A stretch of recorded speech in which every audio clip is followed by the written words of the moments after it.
आज आपका स्वागत है नगीन बेस्ट डिजिटल चैनल पर।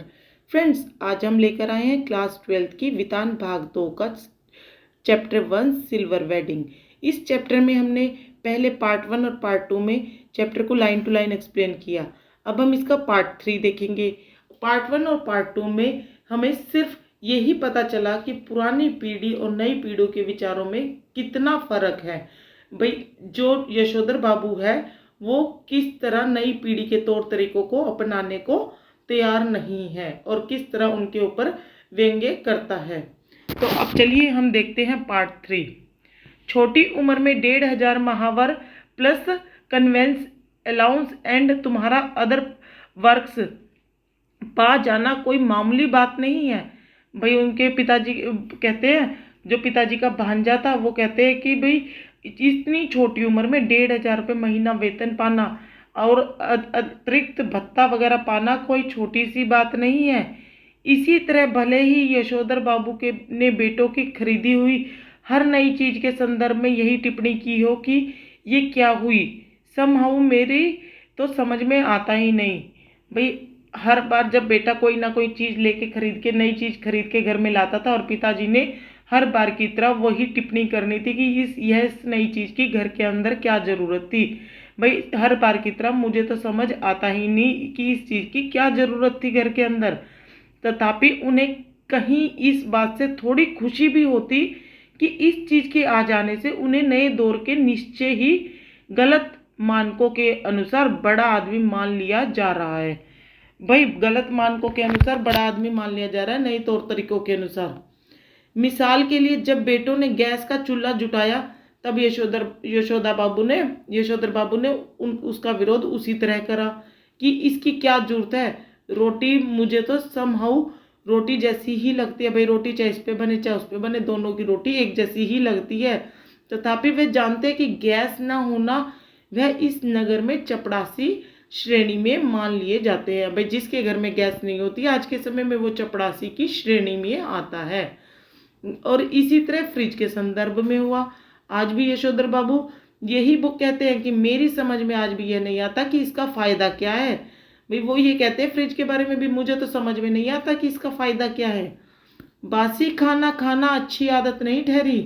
भाई, आजकल के लोग फ्रिजों में रख रख के बासी खाना खाते हैं, ये कोई अच्छी आदत नहीं है। और ये ठहरा इसी काम का। भाई, फ्रिज और किस काम का है? भाई, सुबह बना के रख दिया और शाम को खाया। इसमें रखा हुआ पानी भी मरे मन तो आता ही नहीं। भाई, ये इसमें रखा हुआ पानी तो मेरे मन को आता ही नहीं, गला पकड़ लेता है वो बार बार इस चीज़ को कहते हैं कि इसका क्या फ़ायदा है, मेरी तो समझ में आज तक आया ही नहीं। कहते हैं मगर इस बात से संतुष्ट होते हैं, अपने आप ही कहते हैं इस बात को, फिर अपनी ही बात से संतुष्ट हो जाते हैं कि घर आए साधारण हैसियत वाले मेहमान इस फ्रिज का पानी पीकर अपने को धन्य अनुभव करते हैं।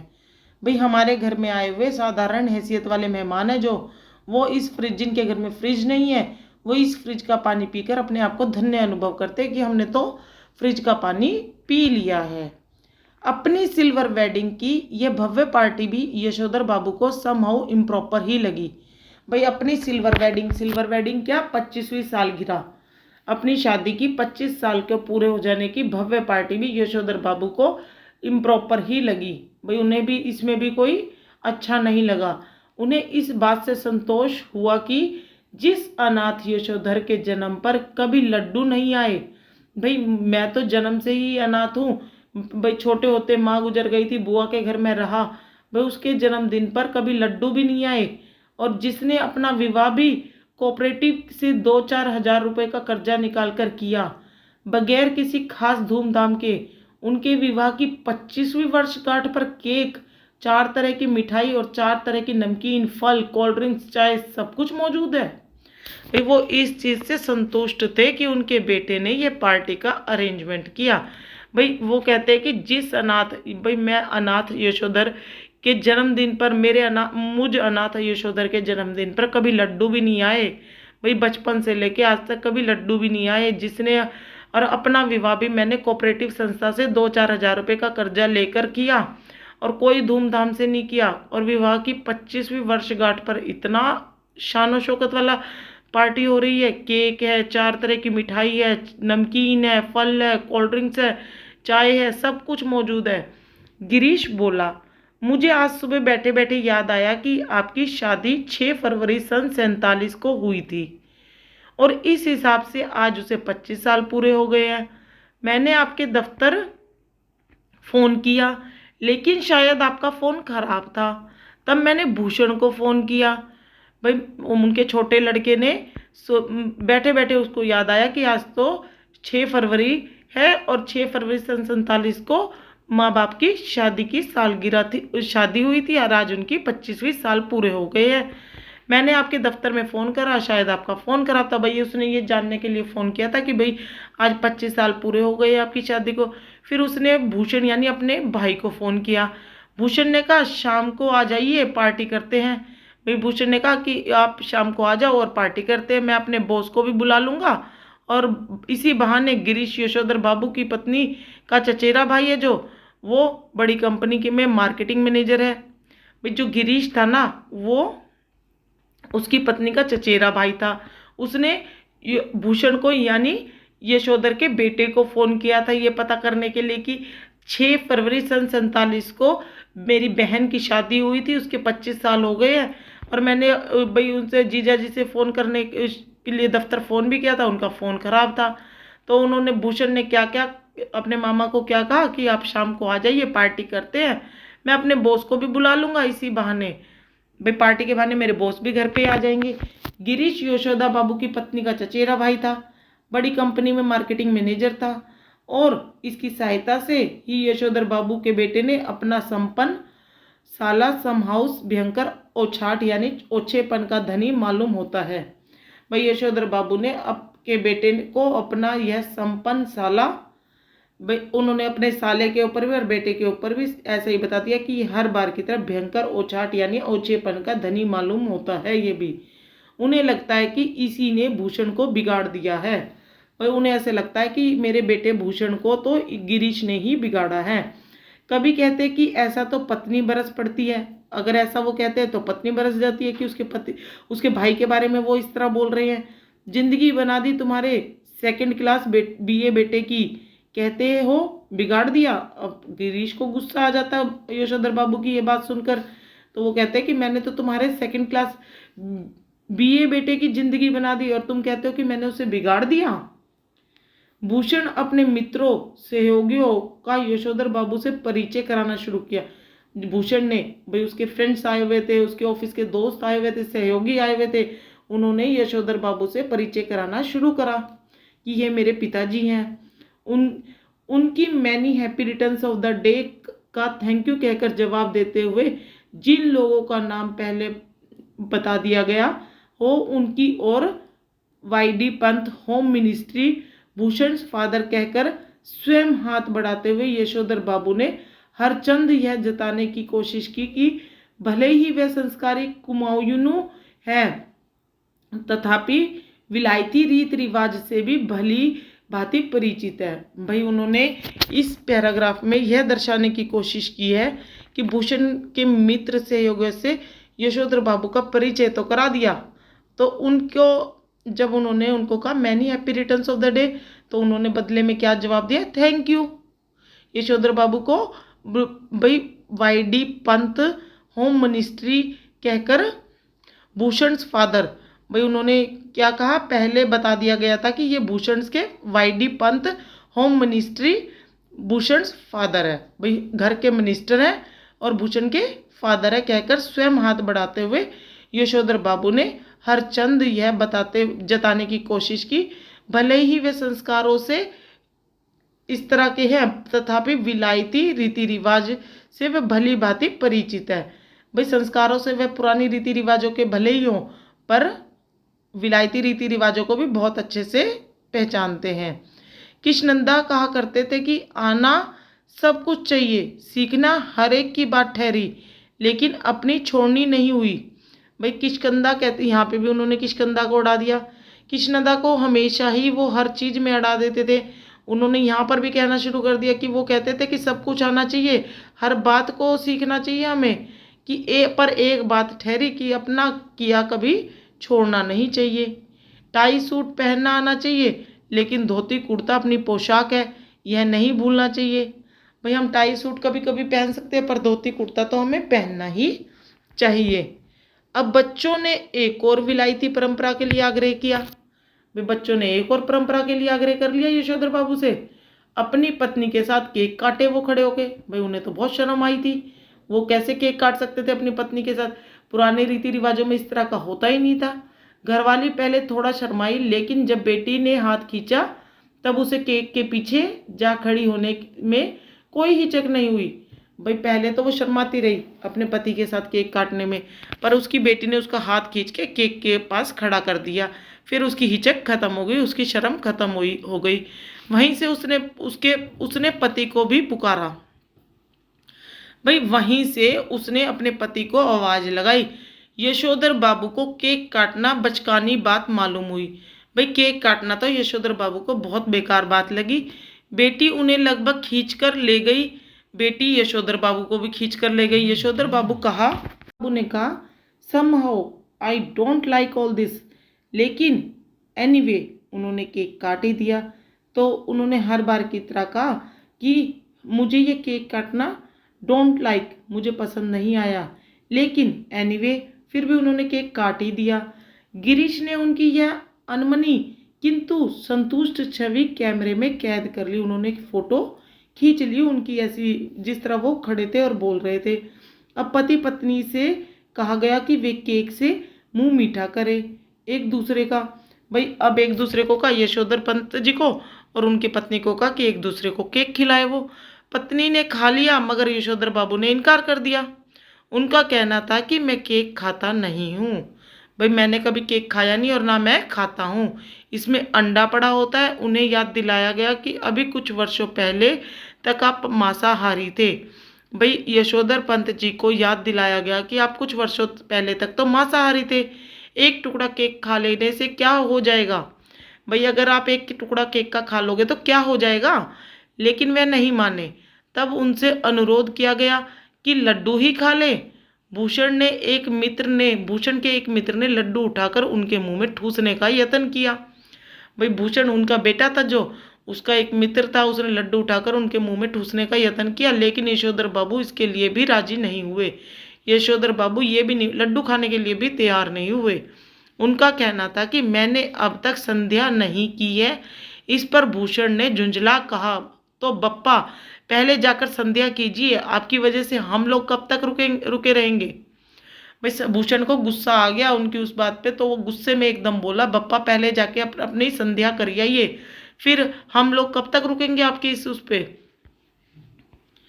नहीं नहीं, आप सब लोग खाइए, यशोधर बाबू ने बच्चे के दोस्तों से कहा। Please go ahead, no formality.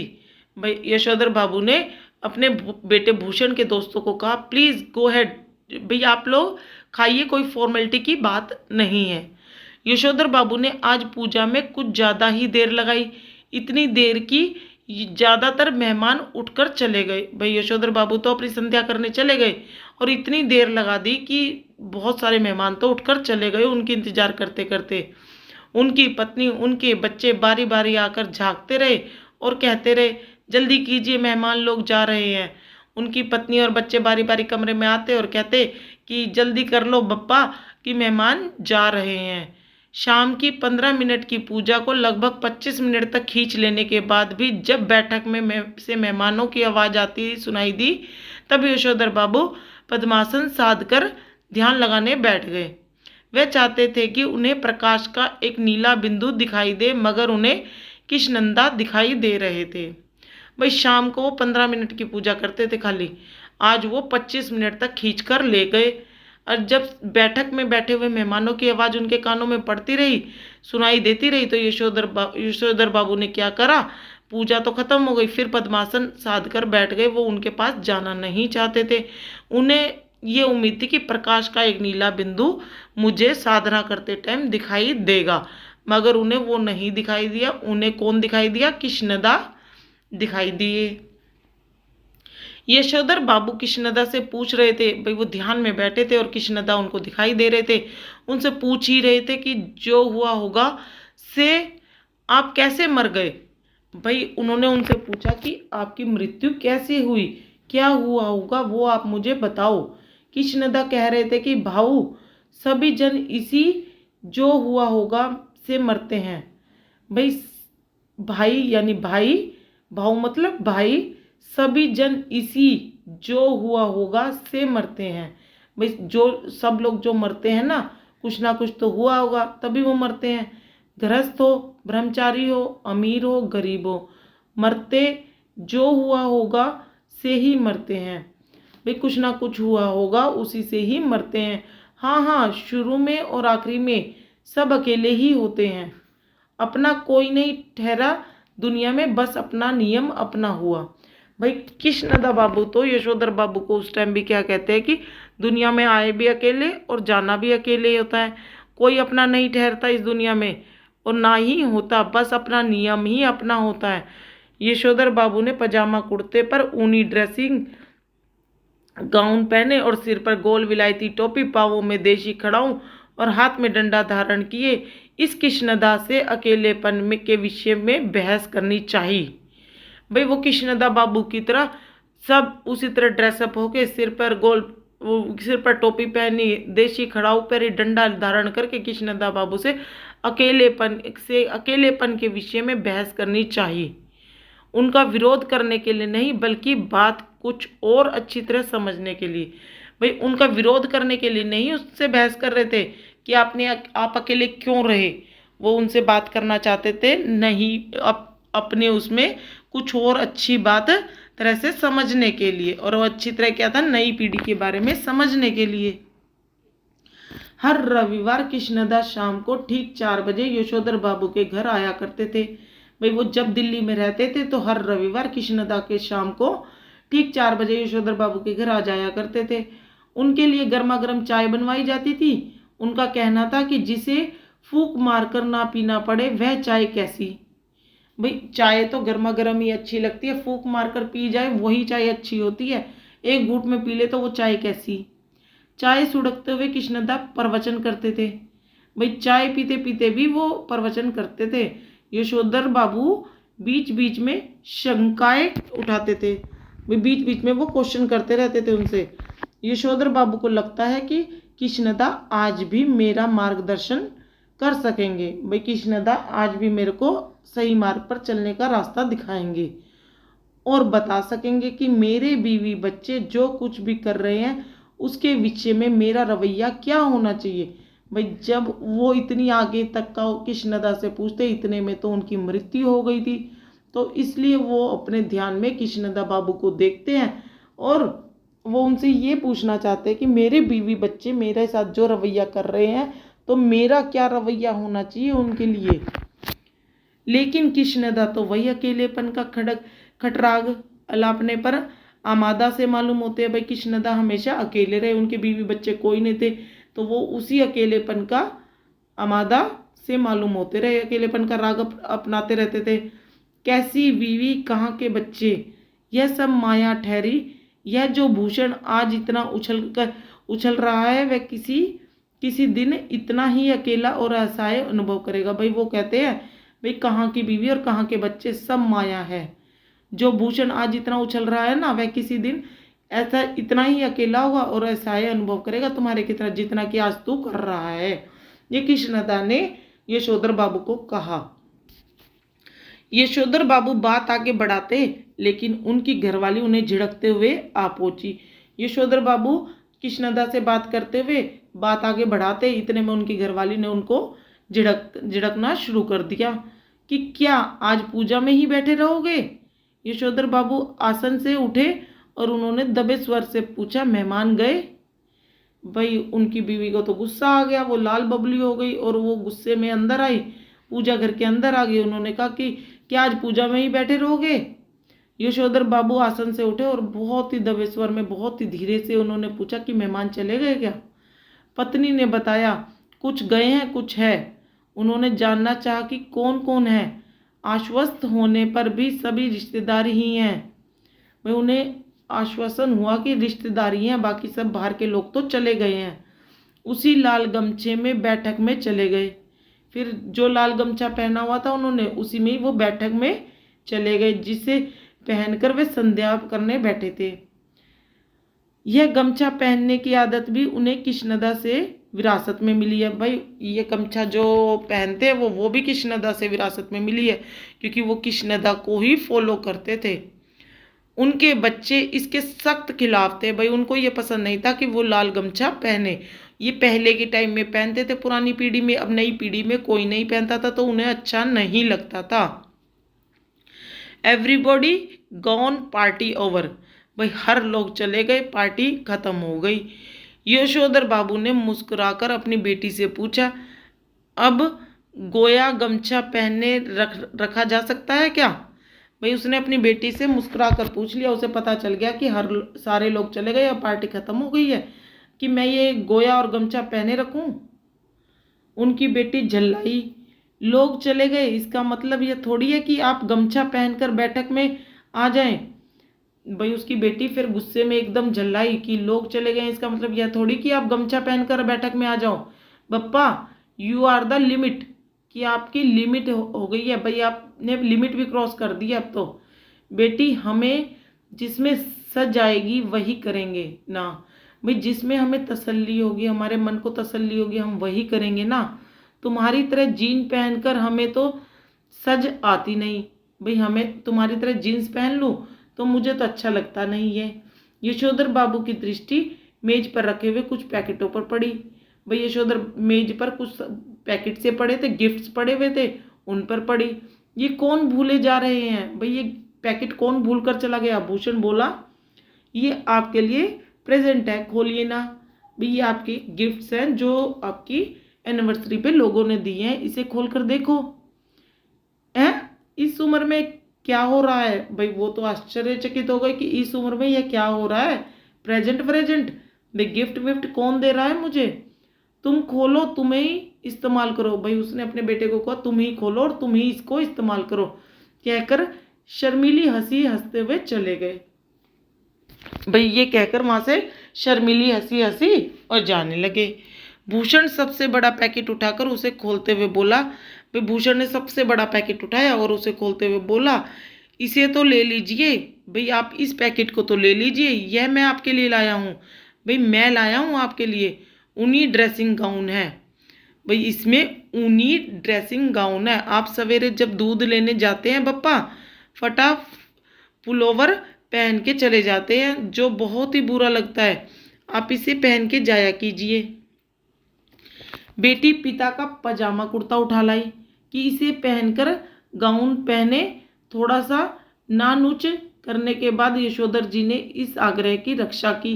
भाई पहले तो वो नानुकुर करते रहे, बाद में वो इस आग्रह की रक्षा करने लगे, यानी उसको मान लिया। गाउन का सैश करते कसते हुए उन्होंने कहा, अच्छा तो यह ठहरा ड्रेसिंग गाउन। उन्होंने कहा और उनकी आंखों की कोर में जरा सी नमी चमक गई। भाई उनकी आंखों में थोड़ा सा पानी चमकने लगा, आंसू आने लगे। ये कहना मुश्किल है कि इस घड़ी उन्हें यह बात चुभ गई कि उनका जो बेटा यह कह रहा है आप सवेरे ड्रेसिंग गाउन पहनकर दूध लाने जाया करे। वह यह नहीं कह रहा कि दूध मैं ला दिया करूँगा, या कि इस गाउन को पहनकर उनके अंगों में वह किशनंदा उतर आया है जिनकी मौत जो हुआ होगा से हुई। तो इस प्रकार हमने इस चैप्टर को पूरा पढ़ा। हमने ये चैप्टर बहुत बड़ा था, इसको हमने पार्ट कर करके पढ़ा। 3 पार्ट में जाकर ये चैप्टर पूरा हुआ। तो इस चैप्टर में हमने शुरू से लेकर आखिरी तक हमने देखा यशोधर बाबू किस तरह नई पीढ़ी के ऊपर व्यंग्य कसते रहे और कृष्णनंदा को अपने साथ हमेशा के लिए जीवित रखा, अपने अंदर जीवित रखा। वो उनको फॉलो करते रहते थे, उनके हर चीज़ों को मानते थे। वो कृष्णनंदा बाबू की तरह ही बोलते थे, चलते थे, उन्हीं की तरह ही कपड़े पहनते थे। वो एक तरह से पूरी तरह से अपने आप को कृष्णनंदा के रूप में ढालना चाहते थे। वो आज की नई पीढ़ी को अपनाना नहीं चाहते थे, उनमें किसी कोई खास बात नहीं लगती थी। वो किसी तरह की पुरानी रीति रिवाजों को छोड़ना नहीं चाहते थे। तो इस तरह हमने देखा कि नई विचारधारा का पुरानी विचारधारा के साथ किस तरह लेखक ने यहाँ पर स्पष्ट किया, अंतर स्पष्ट किया उन्होंने। तो इस तरह हमने पूरा चैप्टर पढ़ा है। आप इन वीडियोस को सुने और चैप्टर को अच्छे से पढ़ें, क्योंकि ये चैप्टर अच्छे से जब तक नहीं पढ़ोगे तो आपको इनके एमसीक्यूज करने में और प्रश्न उत्तर करने में दिक्कत आएगी, प्रॉब्लम होगी। अगर ये प्रॉब्लम नहीं चाहते तो आपको ये चैप्टर्स की वीडियो अच्छे से सुननी होगी, बार बार सुनिए, जिससे चैप्टर आपको टिप्स पे याद हो जाए। तो आपको वीडियो अच्छी लगे तो लाइक, शेयर और सब्सक्राइब करना। आगे आने वाली वीडियो का वेट कीजिए। तो चलिए, तब तक के लिए थैंक यू, बाय बाय।